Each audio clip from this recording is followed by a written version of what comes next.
Hello everyone, this is Sonu Singh from modern public school. हम लोग chapter first पढ़ रहे हैं, मैटर इन आवर सराउंडिंग, और उसके अंदर ये हमारा लेटेंट हीट है। लेटेंट हीट बहुत ही इंपॉर्टेंट टॉपिक है इन अ केमिस्ट्री। ये आगे एक क्लास में आपको मिलते चलेंगे। मैंने पिछले वीडियो में बताया था कि लेटेंट वर्ड जो होता है केमिस्ट्री में उसका मीनिंग होती है हिडन। हिडन मीन्स एक ऐसा टेम्परेचर जो स्टेट ऑफ सब्सटेंस को चेंज करने में मदद करता है। Just like ice change into water, ice change into water, we require a temperature. That temperature is called latent heat. latent heat को देखने से पहले हम लोग कुछ टर्म्स देखेंगे। सबसे पहला टर्म्स होगा atmospheric pressure, melting point, boiling point. ये तीनों टर्म केमिस्ट्री के अंदर अब जो आप 10th में जाएंगे, 11th में जाएंगे, 12th में जाएंगे तो ये टर्म आपको मिलता जाएगा। तो सबसे पहले समझते हैं हम लोग एटमॉस्फेरिक प्रेशर क्या होता है। What is atmospheric pressure? आप सुनते आ रहे हैं कई क्लासेस में। एटमॉस्फेरिक प्रेशर आप जानते हैं, हम लोग जिस प्लैनेट पे रहते हैं अर्थ, और अर्थ के पास एटमॉस्फेयर है, और एटमॉस्फेयर के पास कुछ वेट है, और वो वेट हमारे ऊपर एक्सर्ट होता है। That weight is called atmospheric pressure. The pressure exerted by the atmosphere is called atmospheric pressure. Second है boiling point. Boiling point से पहले melting point समझेंगे हम लोग। Melting point क्या होता है? The temperature at which solid substance change into liquid substance at atmospheric pressure, that is called melting point. The melting point of ice is 0 degree Celsius, but in Kelvin scale its temperature is 273.15 Kelvin. Next, what is boiling point? The temperature at which liquid substance change into gas, that is called boiling point. The boiling point of water is 100 degree Celsius.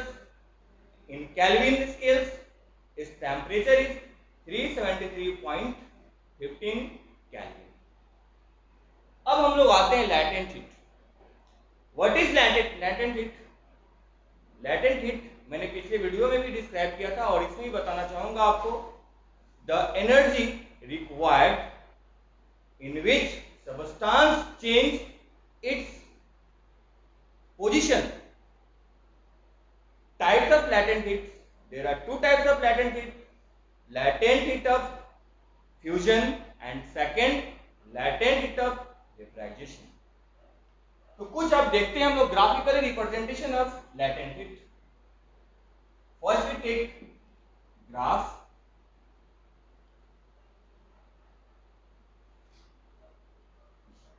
X axis and y axis. Here is heat,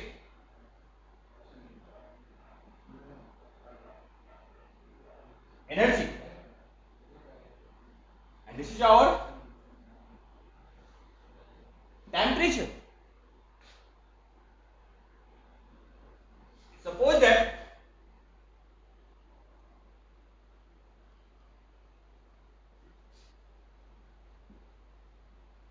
in Celsius, degree Celsius, 0 degree, and we take here 100 degree Celsius. Suppose that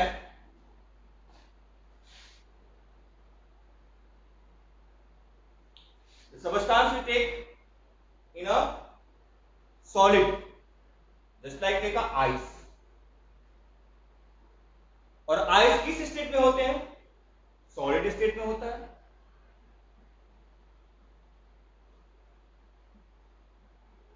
solid state में होते हैं।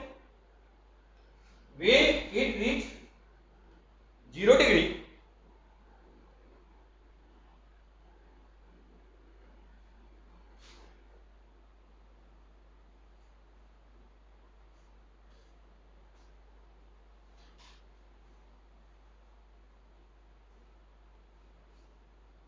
देखिए ice लिए, ice किस state में होते हैं? Solid state में होते हैं। और यहां हम क्या कर रहे हैं? हीट एनर्जी इस्तेमाल कर रहे हैं।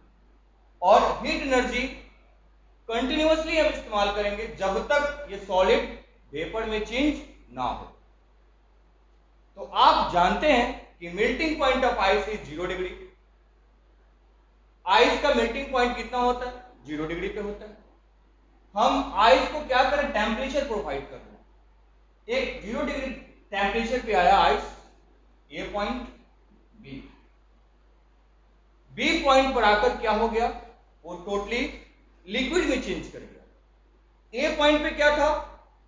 सॉलिड में था। और बी पॉइंट पे क्या हो गया? वो लिक्विड में आ गया। देखिए take Q1, now we take Q2। ये Q1 पॉइंट हो गया। Q1 पॉइंट पे क्या है? सॉलिड स्टेट में। और Q2 पॉइंट पे क्या आ गया? लिक्विड स्टेट में आ गया, है ना? तो here Q2 minus Q1, Q2 minus Q1 known as latent heat of fusion, known as latent heat of fusion। what is latent heat of fusion? latent heat of fusion क्या होता है? the temperature at which solid directly change into the liquid state, या solid change into the liquid state, that is called latent heat of fusion। या in other words we say that the temperature at which solid fuse into liquid state, solid fuse into liquid state, that is called latent heat of fusion। ठीक है?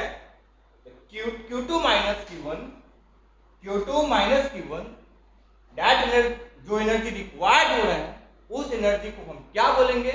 Latent heat बोलेंगे। अब latent heat क्यों बोलेंगे? आप देख रहे हैं यहां पे एक 0 डिग्री पे ये जो टेम्परेचर हमारा क्या हो रहा है? कांस्टेंट में आगे की तरफ बढ़ रहा है। फिर यहां से आप ये देखिए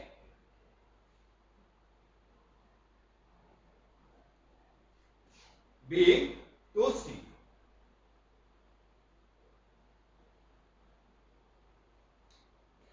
B से C के पे जाते हैं। B पे क्या था? लिक्विड स्टेट था। और C पे क्या गया? आप जानते हैं, मैंने थोड़ी देर पहले बोला है आपको कि बॉइलिंग पॉइंट, अगर वाटर की बॉइलिंग पॉइंट देखी जाए तो कितनी होती है? 100 डिग्री सेल्सियस होता है। यानी 100 डिग्री सेल्सियस पे वाटर जो है वो बॉयल करना स्टार्ट कर देता है। और किस में चेंज होता है? तो वेपर में चेंज हो जाता है। किस में चेंज होते हैं? वेपर में चेंज होते हैं। Take here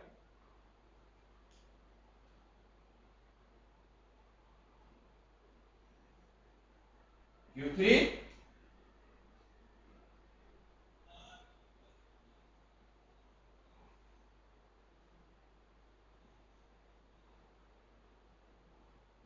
and Q4, Q3 and Q4।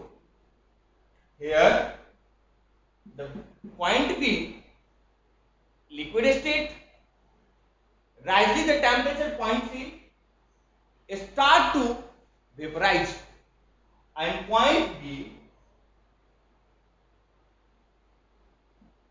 वो पॉइंट डी पे क्या होगा? टोटली क्या हो जाएंगे? जो लिक्विड स्टेट में होगा वो सबके सब किस में चेंज हो जाएंगे?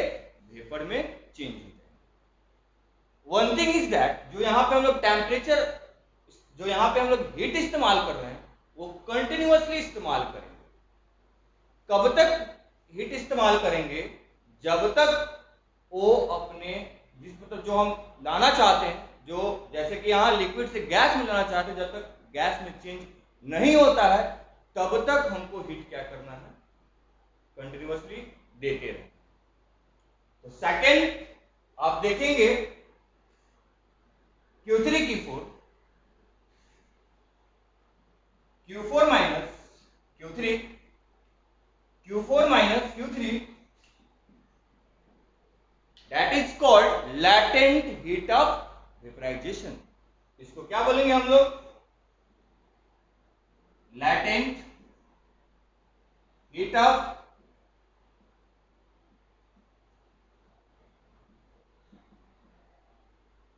vaporization। अब latent heat of vaporization क्या है? तो liquid substance, the temperature at which liquid substance change into gaseous substance। Liquid substance जो है वो गैसियस सबस्टांस में चेंज करे, उसको हम क्या बोलेंगे? लैटेंट हीट ऑफ वेपराइजेशन बोलेंगे। ठीक है, लैटेंट हीट ऑफ वेपराइजेशन बोला जाएगा। ठीक, ये जो हीट एनर्जी है वो रुकना नहीं चाहिए। Heat energy supplied, continuously supplied होना चाहिए। अब क्वेश्चन आता है यहां पे कि ए पॉइंट पे क्या था? आइस था। बी पॉइंट पे क्या थे? वाटर थे। तो आप जानते हैं कि आइस के पास भी पार्टिकल्स होते हैं और वाटर के पास भी पार्टिकल्स होता है। आइस के पास भी पार्टिकल्स हैं और वाटर, यहां भी जो आया वाटर आ गया, वाटर के पास भी पार्टिकल्स हैं। अब ये दोनों पार्टिकल्स के पास सबसे ज्यादा लैटेंट हीट किसके पास होगा, या सबसे ज्यादा एनर्जी किसके पास होगी? आइस के पास होगा या फिर वाटर के पास होगा? तो सबसे ज्यादा अगर एनर्जी की बात की जाए तो point B, it means water के पास, वाटर के पार्टिकल के पास ज्यादा एनर्जी होगा। क्यों ज्यादा एनर्जी होगा? क्योंकि इनके पास मोर लाइटेंट, ज्यादा इसके पास latent as compared to the A के कंपैरिजन में इनके पास लैटेंट हीट क्या है? ज्यादा है। ठीक, तो ये जो आप देख रहे हैं, ये जो कांस्टेंट डिक्लाइन जा रहा है, दैट इज कॉल्ड हिडन, है ना। टेम्परेचर क्या हो रहा है? हिडन हो रहा है। हमको कुछ समय तक टेम्परेचर देना पड़ रहा है, उसको कंटिन्यूअसली देना पड़ रहा है। इसीलिए लैटेंट हीट का मीनिंग होता है क्या? Hidden energy. कैसा एनर्जी? Hidden energy. तो आई होप आप इसको समझ गए होंगे कि लैटेंट हीट क्या है और लैटेंट हीट ऑफ फ्यूजन क्यों बोलते हैं और लैटेंट हीट ऑफ वेपराइजेशन क्यों बोलते हैं। अब हम लोग इसका डिफिनीशन देखेंगे, आप इसको नोट कर लीजिए। देखिए, आप कॉपी पेन लेंगे और ये नोट करते चलेंगे। सम इंपॉर्टेंट पॉइंट, कुछ इंपॉर्टेंट पॉइंट है। पहला इंपॉर्टेंट पॉइंट, ग्राफ से जो निकला, ग्राफिकली रिप्रेजेंटेशन जो निकला, उसका पॉइंट नंबर 1, द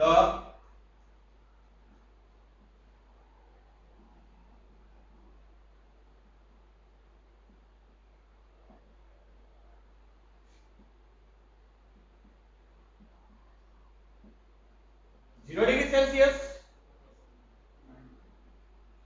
केल्विन में कितना होगा? 273.15 kelvin. Second,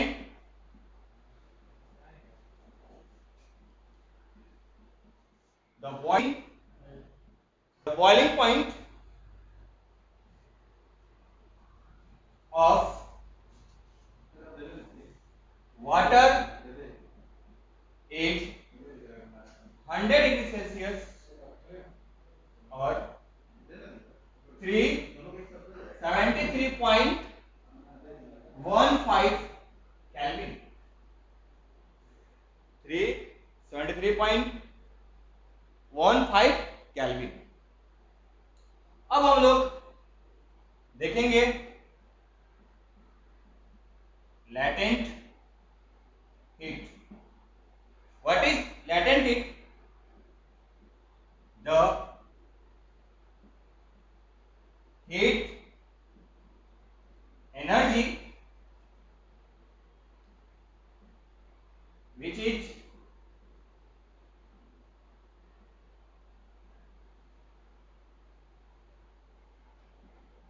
required to change the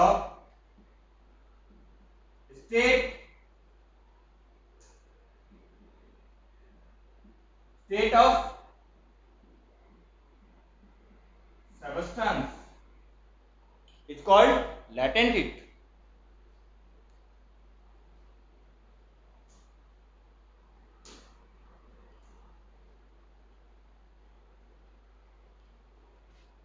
Types of latent heat.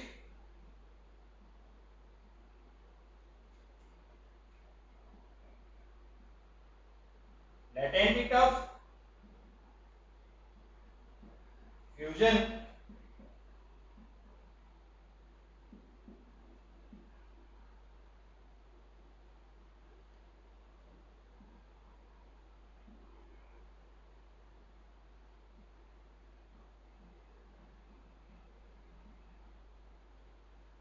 latent heat of vaporization.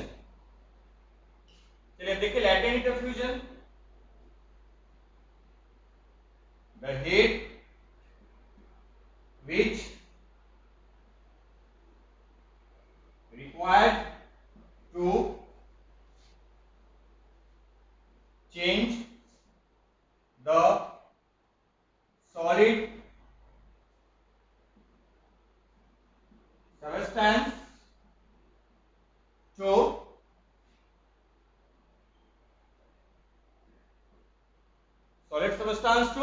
liquid.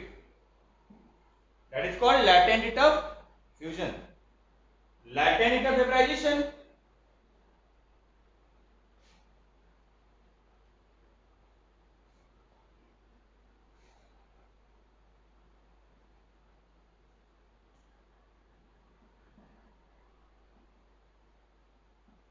the heat energy which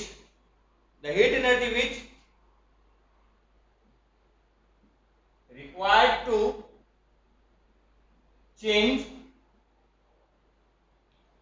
the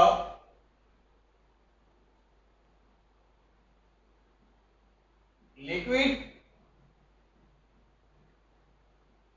substance to gas is known as latent heat of vaporization. मतलब आप simply समझ सकते हैं बाबू, solid liquid, solid change into liquid known as fusion. Liquid change into gas known as latent heat of vaporization. आप जान रहे हैं कि सॉलिड से लिक्विड जाने के लिए कुछ ना कुछ टेम्परेचर का रिक्वायरमेंट होगा, और वो टेम्परेचर जो इस्तेमाल करेंगे हम, that is called latent heat. यहां लिक्विड टू गैस जाने के लिए टेम्परेचर इस्तेमाल होंगे, और उस टेम्परेचर को हम क्या बोलेंगे, लेटेंट हीट बोलेंगे. तो ये आप लेटेंट हीट और लेटेंट हीट को ग्राफिकली रिप्रेजेंटेशन कैसे करते हैं आप ये देखें, और लेटेंट हीट का पार्ट देखें. अब नेक्स्ट वीडियो में हम लोग लेटेंट हीट का कुछ और जो पॉइंट है उसको देखेंगे. आप पढ़ते रहिए, ठीक है. और ये मोबाइल नंबर है, आपको प्रॉब्लम हो तो आप पूछ सकते हैं. Thank you, have a nice day.